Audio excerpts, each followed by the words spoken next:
Today we are going to make some pumpkin spice snickerdoodles. I made this recipe last year and my family loved it instantly. It takes all the things that you love about a classic snickerdoodle and marries it with the flavors of fall, and it's perfection. Now, there are 2 extra steps with this recipe that can be kind of annoying, but trust me, it's well worth it. This cookie is delicious, and even though it's a pain to do in the moment, you will reap the rewards later when you're enjoying these cookies. All right, this is what you are going to need to get started. Starting with the dry ingredients, 1 2/3 cup of flour, 2½ teaspoons of pumpkin spice, 1 teaspoon of baking soda, and 1 teaspoon of cream of tartar, 2 large egg yolks, 2/3 of a cup of pure pumpkin puree, half a cup of sugar, 2 teaspoons of cinnamon, 2 teaspoons of vanilla, a half a cup of white sugar, a half a cup of packed brown sugar. Last but not least, 1 cup of salted brown butter, and a lot of paper towel. With this recipe, you can use an electric stand mixer, hand mixer, or if you wish, just a whisk and a bowl, that is fine. Okay, first kind of annoying step, but well worth it, browned butter. So it's an extra step, but it's a good one. Okay, so how I have found it's best to brown my butter is do not use a small pot. When the butter is melted, it's just too thick and it takes a really long time for it to brown and you risk too much evaporation. So use a larger pot so that it's not too thick and it's gonna brown quicker. Do it over high, medium heat, stir frequently. Here is a little clip of what it's going to look like right when it's about to be finished.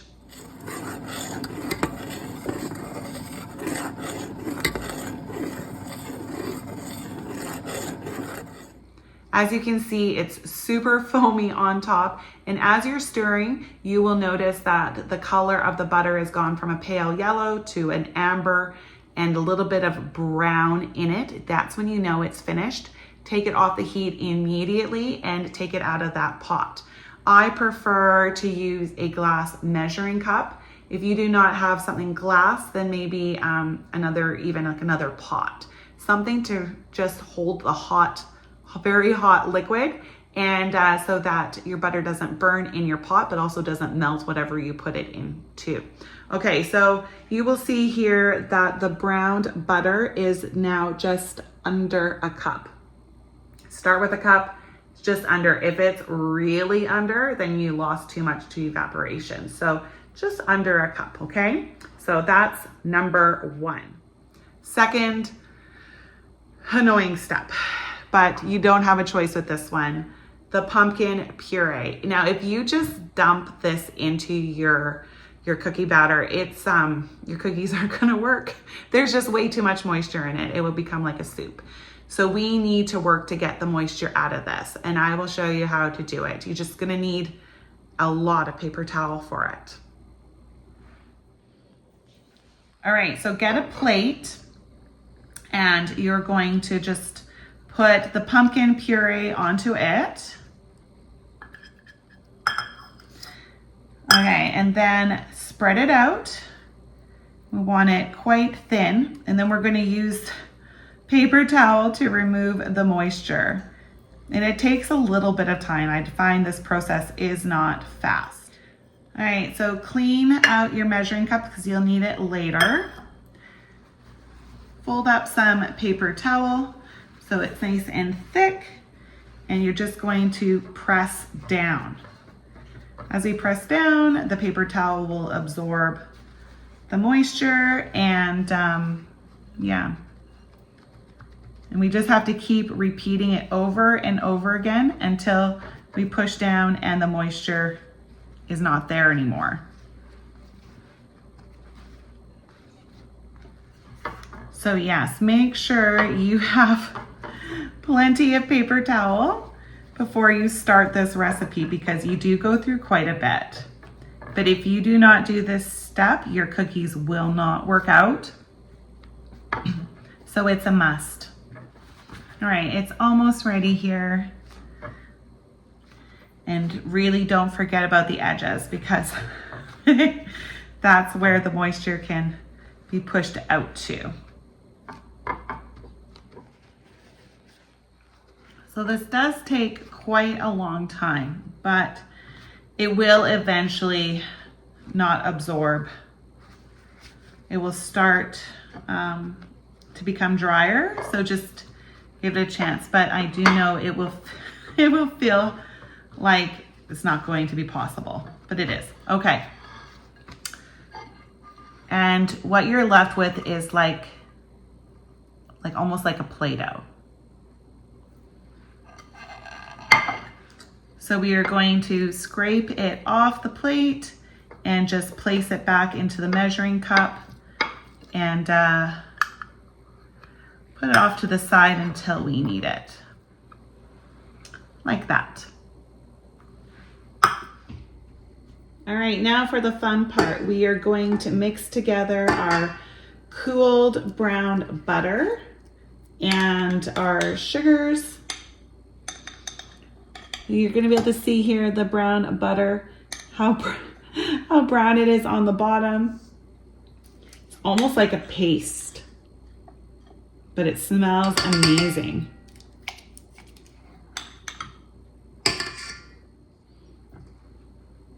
All right, we are going to mix the butter and the sugar together for 1 minute.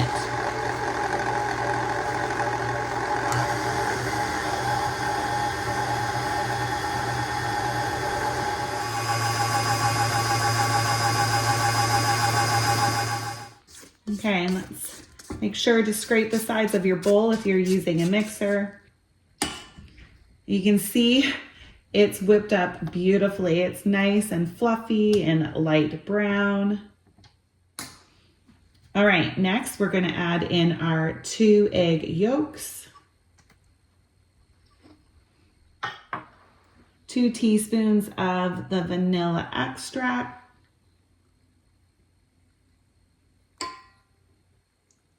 a little bit extra there, never hurts. And then our pumpkin puree. Ooh. All right, let's give that a little mix.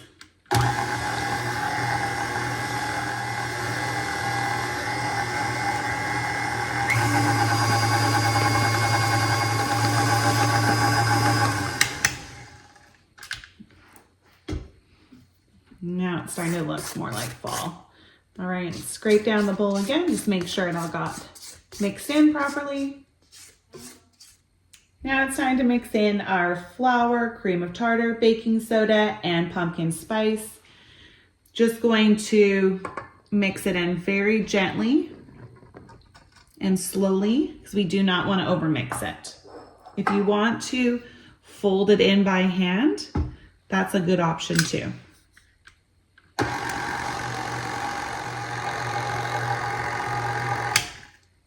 All right, now we'll just clean off the beaters. So before we bake these cookies, we need to chill them for a bit.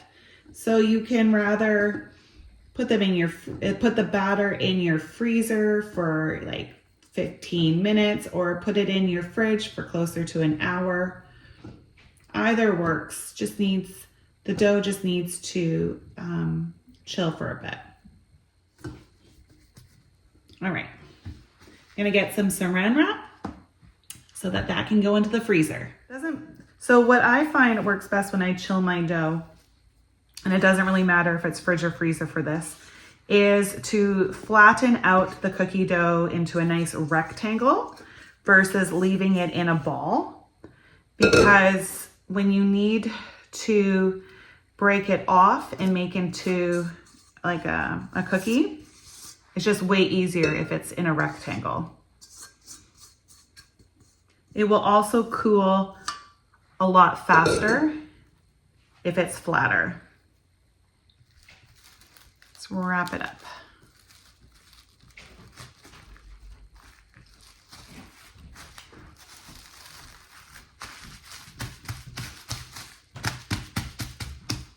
like that. And that's ready to go in.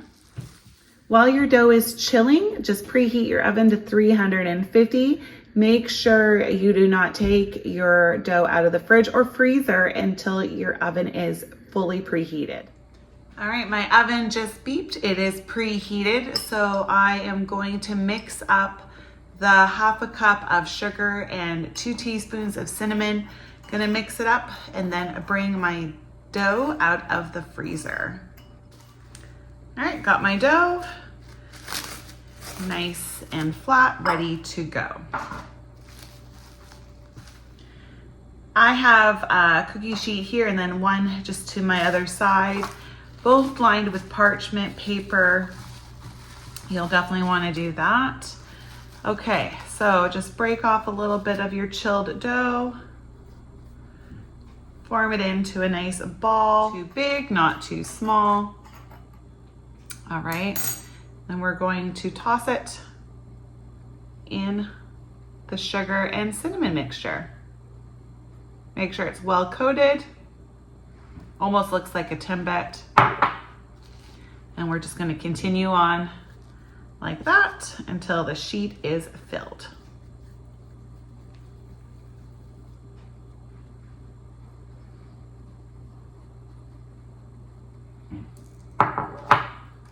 All right, there they are. I am going to put them in the oven and bake between 8 to 10 minutes.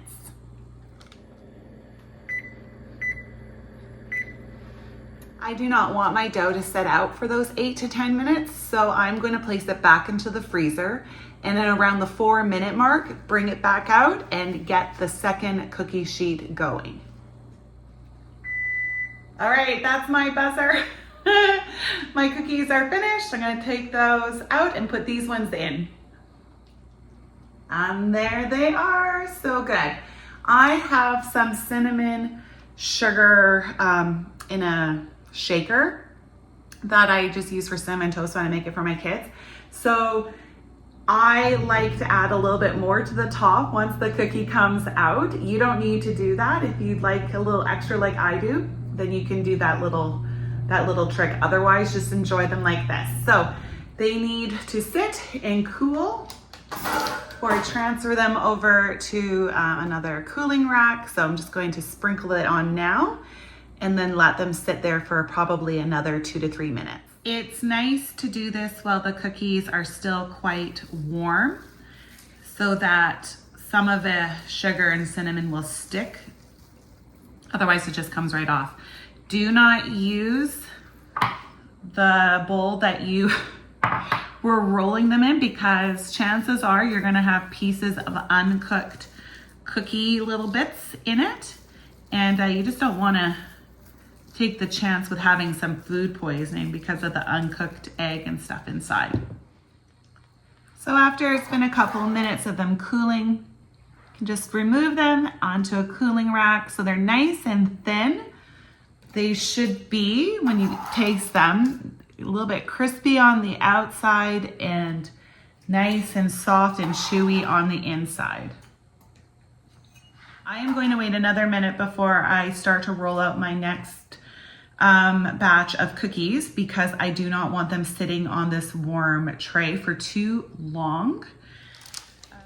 Last ones are ready to go in the oven, just another 6.